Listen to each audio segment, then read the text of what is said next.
All right, shalom, shalom. First off, give our praise, honor, and glory unto Yahweh, Bahashem, Yahweh Shai, Bahashem, Karkadash. Give honors to the apostles and the elders of GMS.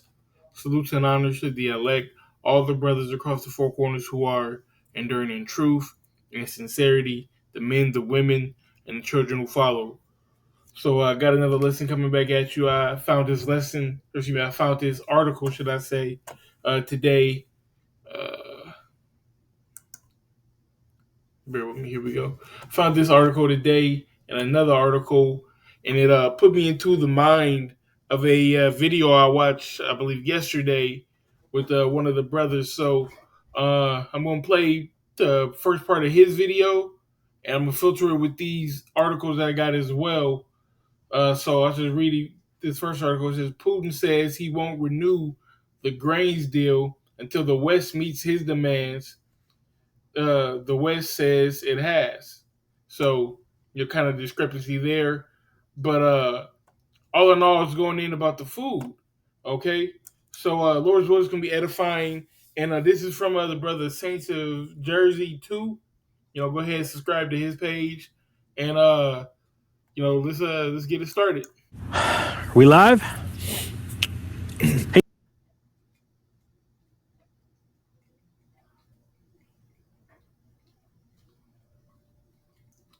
Satan messing with the feed right now, Bubba. Should I bear with me? Hey everybody, Economic Ninja here. I hope you're doing great. We're going to talk about food shortages. We're going to talk about some things that you need to do right now if you haven't already. And if you have done these things, put down in the comment sections below. Nah. Yeah, this Satan. Give me a second here, some tips to help people with. Let me just refresh the page because there's nothing wrong with my internet. Satan don't want this word to come out. We live? Here we go. Hey everybody, Economic Ninja here. I hope you're doing great. We're going to talk about food shortages. We're going to talk about some things that you need to do right now if you haven't already. And if you have done these things, put down in the comment sections below some tips to help people with. And because I've been saying this for 3 years since I've had this channel. It's so vital that you have emergency food set up. And we're not talking about like emergency food like, the electricity goes out, or, there's an earthquake and I need like a week's worth of food. I personally have had a year's worth of food for 13 years. Have I needed to use it? Nope. Have I rotated through it? Yes, I have. Because I went and purchased that 1 year supply back 13 years ago, did I save money? Absolutely. Slacky Akim. My dog is tripping now. Satan do not want this word to come, but let's go. I did. It's very important that you protect your family from food shortages, but that doesn't mean that food disappears. It means it gets scarcer. There's less of it. It gets wildly expensive. And I've said this before, I will say it again. I believe we're going to see hyperinflation in food and energy. So it's very important that you go do that now. And right now, before the panic happens, think about what happened if you would have went and bought toilet paper the week before COVID. I did. I had 5 cases of it from Costco. And me and my buddy used to sit on the tailgate and just laugh at everybody else freaking out. Now it's not a laughing matter because you've had all the warning in the world. You also need to protect yourselves from tyrants and people that would want to harm you. That's why having a tool, like something that sits on your side, you guys know what I'm talking about. It's it's the second portion of. Before I keep going on with this video, I'd be remiss if I didn't say, we don't put our trust in that tool on his side, as he said, you know what I'm saying, firearm, or we don't put our trust in, having stores of foods or anything like that. The Lord is going to take care of us. Okay. Matter of fact, let's get this Job 5 real quick. Job 5:22 says, "At destruction and famine thou shalt laugh. Thou shalt neither shalt thou be afraid of beasts of the earth. For thou shalt be in league with the stones of the field, and the beasts of the field shall be at peace with thee." So basically, at the end of the day, the Most High is going to take care of us. Okay. Matter of fact, I can start up here. Job 5:19 says, "He shall deliver thee in 6 troubles, yea, in 7 there shall no evil touch thee. In famine he shall redeem thee from death, and in war from the power of the sword. Thou shalt be hid from the scourge of the tongue, neither shalt thou be afraid of destruction when it cometh. At destruction and famine thou shalt laugh, neither shalt thou be afraid of the beasts of the earth. So at the end of the day, the Most High is going to take care of his elect. So we don't have to worry about, storing up, a year's worth of food, so on and so forth, because at the end of the day, they're just storing that food up for the prophets. All right, let's get back. It's an amendment. You need to realize how important that is too. And not only that, get the proper training. I've spent so much time in tactical training for these things, me and my family. It's very important to understand that. But we're going to dive into these news stories. These article headlines should be shocking, but not shocking to where it's scary. It's shocking to where it wakes you up and goes, oh, you know what? I'm going to check out what food is on sale before there aren't any sales. And to say that sales today are nothing like the sales of 2018, 2019, 2020 is an understatement. All right. But things have changed. Stuff has shifted, and geopolitical threats around the world are going to threaten the food supply in America. All right. Treaties, deals, tariffs, all that kind of stuff are going to be threatened. All right. And in the next couple of years, you're going to see food prices go up exponentially. Check this out. This story is out of Yahoo Finance. These foods will be in short supply later this year in 2023. So stock up now or find alternatives. It says here, number one, or first off, it was a bad year for food shortages in 2022. I want to preface that again. Some people, they're like, I think they're meatheads. They seem to think when you say food shortage, they go, well, I still got food in my grocery store. No, you numbskull. Yeah, I gotta keep it clean. That means that there's less available, and since there's still the same amount of hungry mouths going around wanting food, the prices go up. Very simple. And just so you know, during hyperinflations, you can still go into a hyperinflation like in Venezuela, Turkey, and all these other countries just in the last few years that have had them. And there's still food at the top of the shelves. Why the top of the shelves actually have the more expensive food? The bottom is for the bottom dwellers. And I hope that wakes people up, because that's what the elites think of you. And there's always food at the top of the shelves until it goes into straight panic and they start stealing and robbing the stores. And then that's why you need personal protection, and they start eating their farm animals. Remember when Venezuela was eating their farm animals? They were chopping up horses and eating them because they didn't have food. Where are we at now? Where's Venezuela at? You don't really hear a whole lot about that lately. It's interesting. It was a bad year for food shortages in 2022, with categories including eggs, which hyperinflated, went up four times their value, and baby formula hit hard. Unfortunately, 2023 could see its own batches of food shortages. That's what consumers should start stocking up on now before prices soar and prices likely become harder to find on store shelves. In 2013, really in earnest, I was racing around from church to church in my local areas, warning people about an upcoming inflation wave and food shortages. Now look, it didn't happen for 10 years, but it did happen. And if people were, and I've had so many people now come to me and say, if I would have done what you said, yep, buy Bitcoin, buy silver and gold, oh yeah, buy all this stuff, food, I'd be richer and more prepared, and my mind would be a little bit more, my head would be screwed on a little tighter. But they didn't listen, right? Are they still alive? Yeah. They still have stuff? Yeah. Do they still have a job? Yeah. Is it going to be harder? Is it harder today than it was back then? Yes. Will it be harder 2 years from now than it is today? Yes. End of story. So just because you hear food shortage doesn't mean that you can't go find it. It's just at what price. All right. Corn. Hey, and that's a good point that, I wanted to be said. That's why I let him just speak, because, that's still technically a famine. These food shortages doesn't mean there's not going to be absolutely no food, which there is going to be a time where, there is going to be no food. But right now we're coming to the time where there's less food, so there's a supply and demand.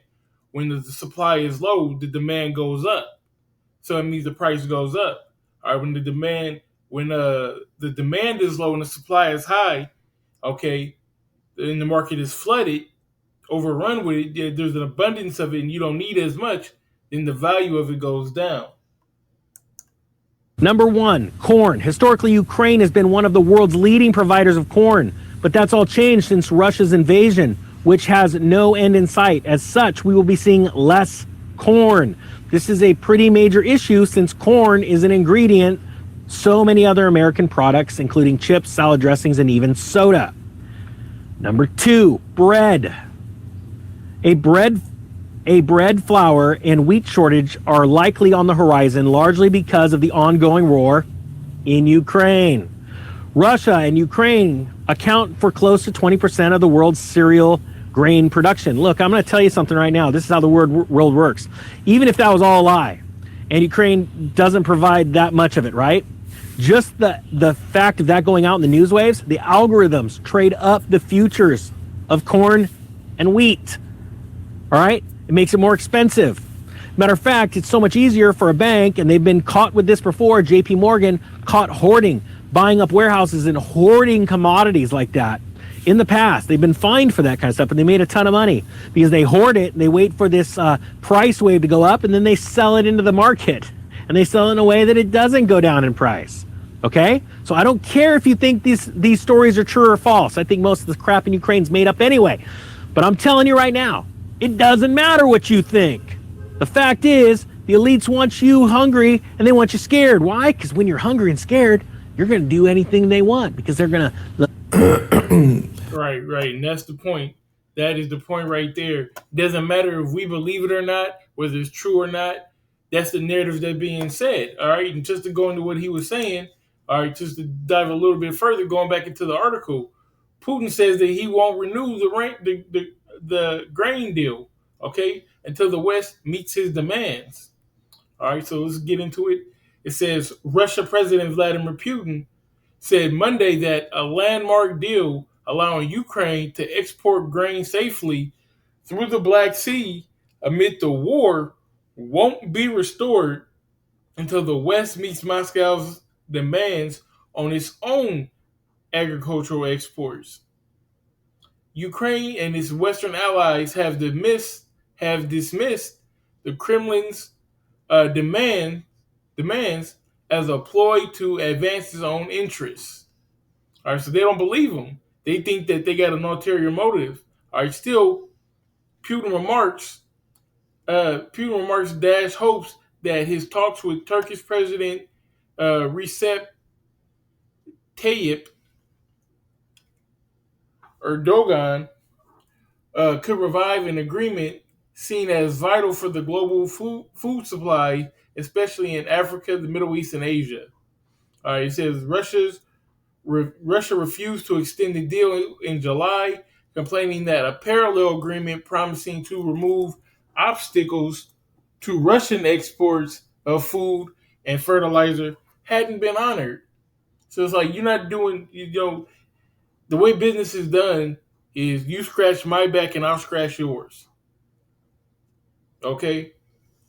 I'm not going to just scratch your back for nothing. I'm going to need my back scratched as well.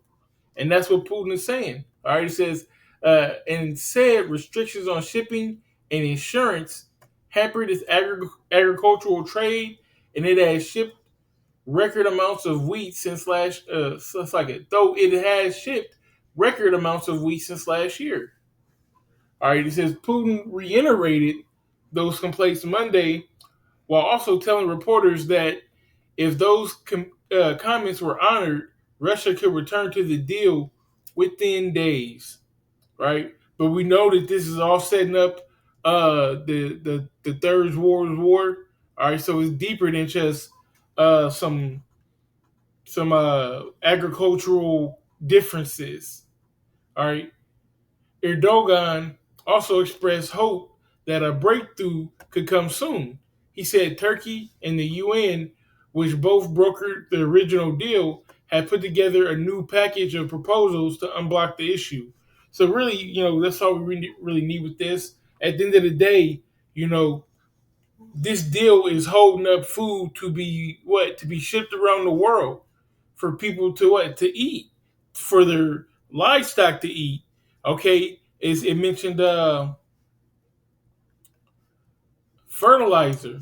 Okay, you need fertilizer to do what? To grow crops. So it's really stopping other places from getting from growing crops and that food going all around the world. Okay, so you can see how this is a big issue. All right, that in conjunction, with the article that he read, in conjunction with this is from August 22nd, 23 says unprecedented challenges Drought at the Panama Canal disrupts global trade. So you have this. All right, the Panama Canal is a let me see.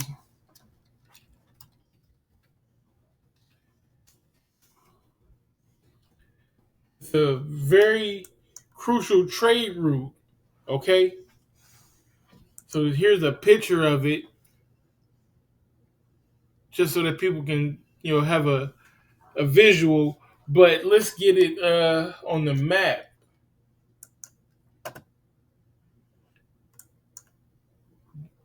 All right, that's good. But here we go. Here we go. So if you want to get something from say San Francisco to New York, instead of having to go all the way down and around South America, which is 13,000 miles, you can cut through the Panama Canal, okay? And now that trip is now 5,200 miles. All right, less than half. What's that mean? Less than half the time, less than half the gas. Okay, it saves time, money, and resources to get through to get through this canal. But because uh you know of the drought, all right, the canal is low. You can kind of see right there how it's kind of exposing. Okay, let's see. It says severe drought in Panama is creating long queues and delays at the Panama Canal, causing shipping disruptions and further highlighting the impact of the climate crisis. Uh, the impact the climate crisis is having on global trade. So of course they're going to throw everything back to global warming, and it's really playing into their uh, Agenda 2030 Great Reset plan. All right, it says the ACP has limited number of vessels passing through the canal for several dry months due to water scarcity. Restrictions were also imposed on ships' depth while in the canal, curbing the amount of cargo they can hold. Because if you got a big ship like this, how far is that ship inside the water? If it's a shallow, if the water is shallow, or if the cargo is too much weight on the barge, okay, it's gonna scrape the bottom. It's gonna get stuck.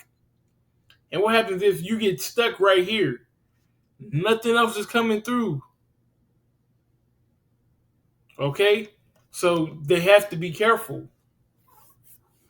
All right, the Panama Canal is an artificial waterway that connects the Atlantic and the Pacific Ocean.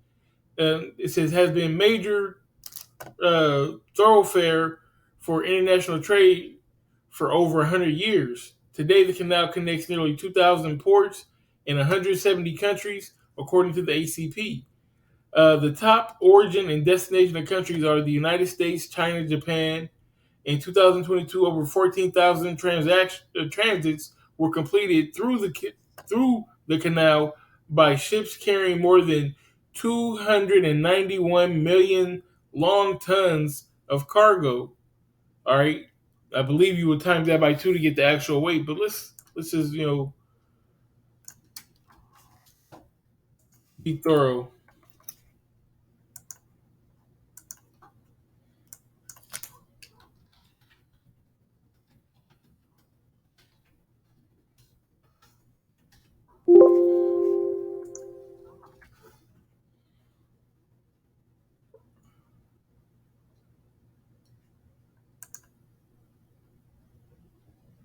I guess it will be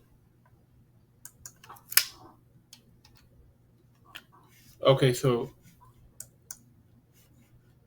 291 million tons at 2,000 pounds.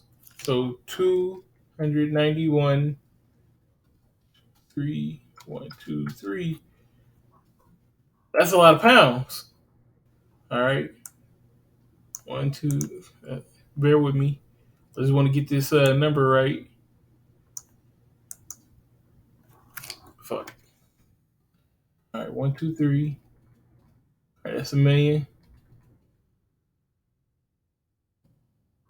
Wow. Okay. £582 billion.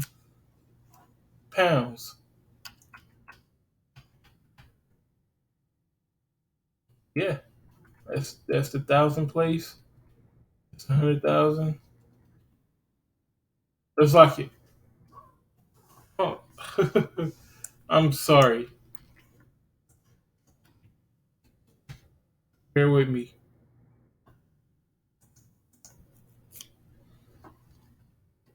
Here we go.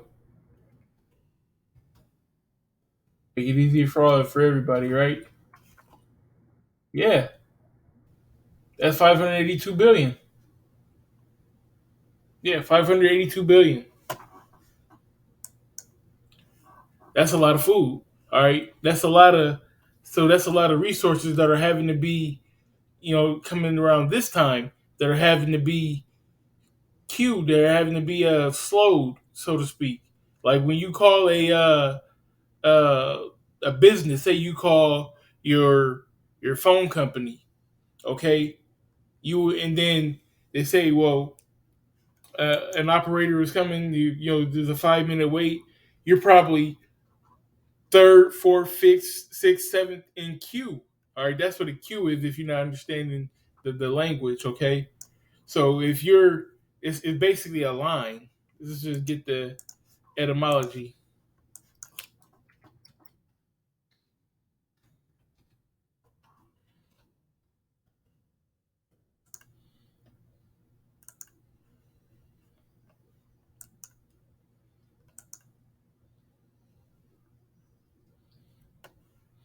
Queue from late 15. A band attached to the letter.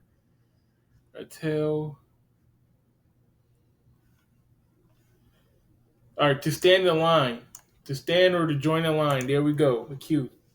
All right. So let's get the rest of these precepts. Yeah,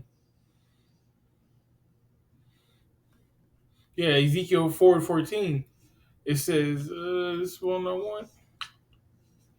4:16. He says, moreover, he said unto me, Son of man, behold, I will break the staff of the bread in Jerusalem, and they shall eat bread by weight and with care, and they shall drink water by measure and with astonishment. Yeah, everything's gonna. All right, people are used to having abundance, and we're gonna get that here in a moment. But people are so used to having abundance. All right, they're not gonna know how to react when there's less. They're not gonna know how to react when they gotta pay more. Look at what happened in these other countries. Okay, let's see what it says in the NLT. I like to see that. It says, then he told me, son of man, I will make the food very scarce in Jerusalem. All right, famine, inflation. Okay, mainly speaking about the inflation that's going to happen, food shortages. All right, it will be weighed out with great care and eaten fearfully. Now, why would it be eaten fearfully? All right, because of this. Second Ezra chapter 15 and verse 19, it says, a man shall have no pity upon his neighbor, but shall destroy their houses with the sword. For what? And spoil their goods. Why? Because of the lack of bread and for great tribulation. So you're going to be careful with the amount that you eat. You're not going to just pig out. You're going to make sure that the food is going to last because you don't know when your next meal is going to come. So you want to kind of ration out your portions. But even then, people are going to want to take what you have in that day. Okay? And, a lot of people are taking what people have in this day right now, just leading up to the Jacob's trouble.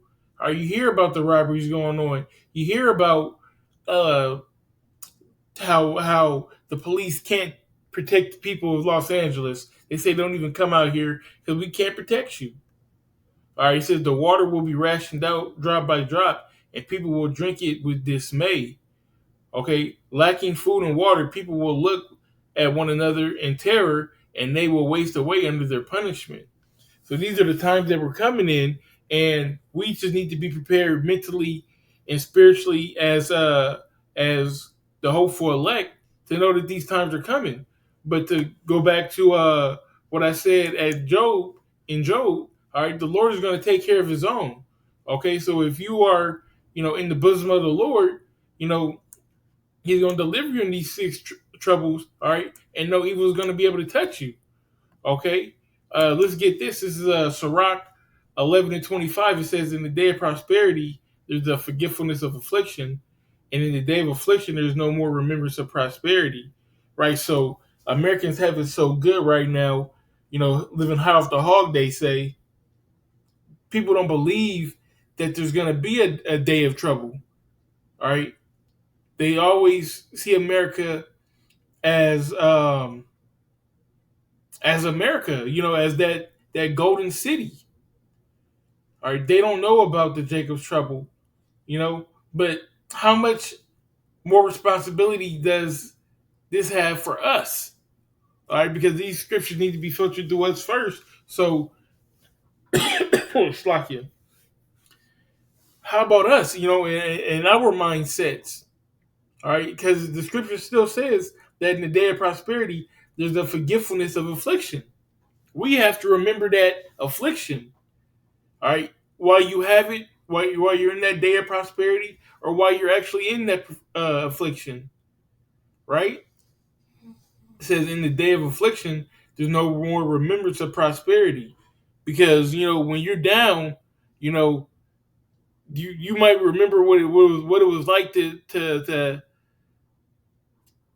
be on top, but you're gonna long for it, but that don't necessarily mean it's gonna come. You're not gonna live that same life. That's why we have to count our blessings. That's why we have to hey man, what does the scripture say? Give us this day our daily bread. We don't need an abundance.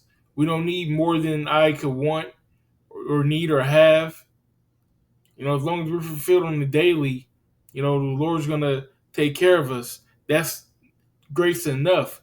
That's food enough. That's water enough. That's shelter enough. Ultimately, when this thing does pop off, it'll be protection enough. But hey, I just wanted to put something together through the spirit, that was kind of dwelling within me. So Lord's voice was edifying, and we give all praise, honor, and glory unto Yahweh, by Hashem Yahweh Shai, by Hashem Makar Kadash. The honors to the apostles and the elders of GMS. Salutes and honors to the elect, all the brothers across the four corners who are enduring in truth and sincerity, the men, the women, and the children who follow. Shalom.